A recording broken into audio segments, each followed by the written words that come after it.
Welcome back to Ozarks Tonight. Many of you may or may not know that nearly 200,000 Irish Americans fought in the American Civil War from 1861 to 65. And now a new exhibit coming to Wilson's Creek Battlefield here in Springfield will actually showcase some of those artifacts that those soldiers used during the time. Jeff Patrick and Connie Langham are joining me today. Guys, thanks for being here. Let's talk about this exhibit that's coming to Wilson's Creek. It should be pretty cool to come out and see. Well, thanks to the generosity of a private collector, we have on loan about 20 artifacts that relate to the Irish in the Civil War, and Irish Americans and what their role was in the war, and some really unusual, some rare and interesting artifacts. Are you able to give us a couple examples of what some of these artifacts might be? Well, we have some really great identified items. We know who carried these items, pistols, swords, a drum, some really interesting items. Awesome. And, you know, Connie, Irish Americans, some of them were, first generation Americans that might have fought in the war. Some of them might have just come over from Europe and then they found themselves in battle. Kind of talk about what it was like to be an Irish soldier during the Civil War time. A lot of these men, they come to the United States to begin again, and they haven't been here long, and they use the opportunity of the Civil War to prove their worth to their new country, to prove their loyalty to the Union.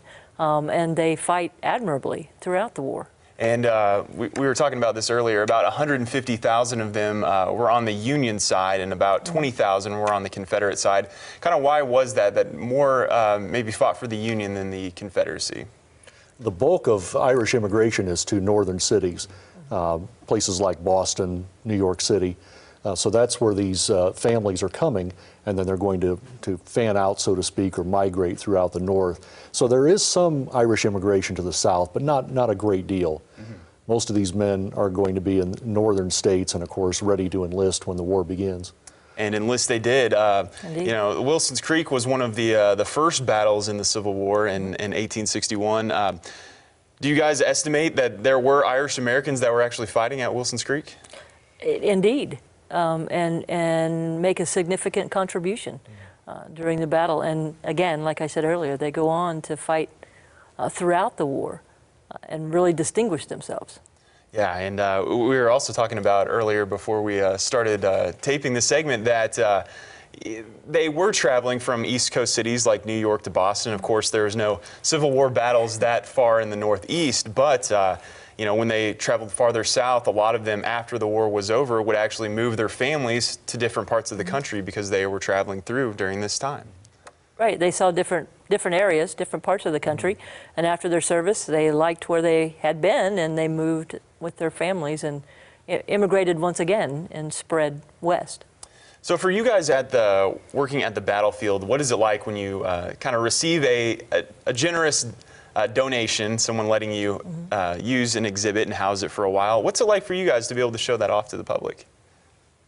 It's great to be able to have those items available to the public. This collector, in this specific case, said it's one thing to go down into my den and look at these artifacts every night. I really appreciate them, but it really doesn't spread the word and help tell the story about Irish Americans in the war. So he was very anxious to work with us to get these artifacts out on display so everyone could enjoy them, so they could really learn more about the important role of this ethnic group in the war. Part of our job, part of our mission as the National Park Service is to protect things in perpetuity. So our children, our grandchildren, our great-grandchildren know the story and know their history, and that's a part of this, is getting these things out of someone's den, so to speak, so the public can see them.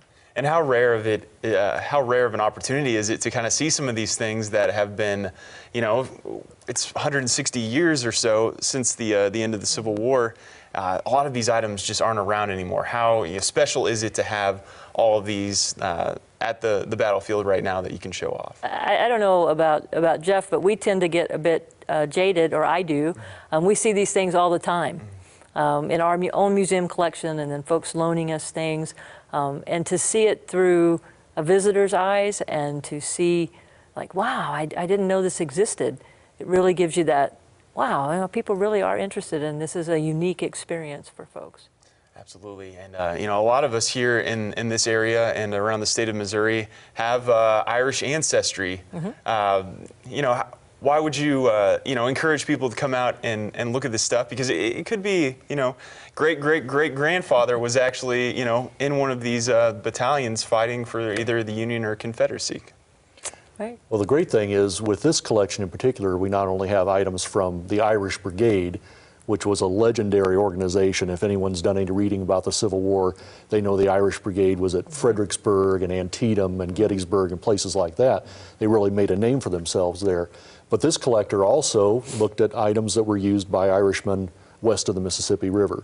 So we have items that were used at the Siege of Lexington, Missouri, when the Irish Brigade, the Western Irish Brigade, so to speak, a unit up from Illinois made up of Chicago Irish, actually fought out here in our area, not too far north of here at the Siege of Lexington in 1861.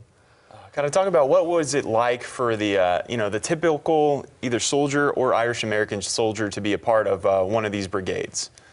What was their day-to-day life like? Very similar to what the average Union soldier was experiencing, but they really have this esprit de corps. Yes. Particularly if you talk about the Eastern Irish Brigade, if you will. They are a very close-knit organization, very loyal to their officers. They're very motivated by their notion to save the Union. Mm-hmm. They're tied together by their religion. Many of them are Catholic. And so that's really, they form this bond that really carries them through these very significant and bloody battles where they lose very, very an enormous number of men, heavy casualties, but yet they still bond together and still carry on through this period. Kind of talk about when this exhibit is available. How can people come see it? The Visitor Center is open 7 days a week from 8 to 5, and we have this on display in our Visitor Center, and we'll have it probably through June or August. Is that correct? June. It varies. So people can come out anytime and see the exhibit. We'd like to encourage them to tour the battlefield as well while they're out and come see us and spend a little time. So plenty of time to see it, but you don't want to miss this opportunity because you never know when the collector is going to want to put this on display again. So definitely don't want to miss it while it's here. That's right. See it while it's out. Yeah. We'll have more of our conversation with Jeff and Connie on our podcast. You can find that at ozarksfirst.com. Guys, I want to thank you guys for being in here today. Thank you. Our pleasure. Ozarks Tonight, we'll be right back after this.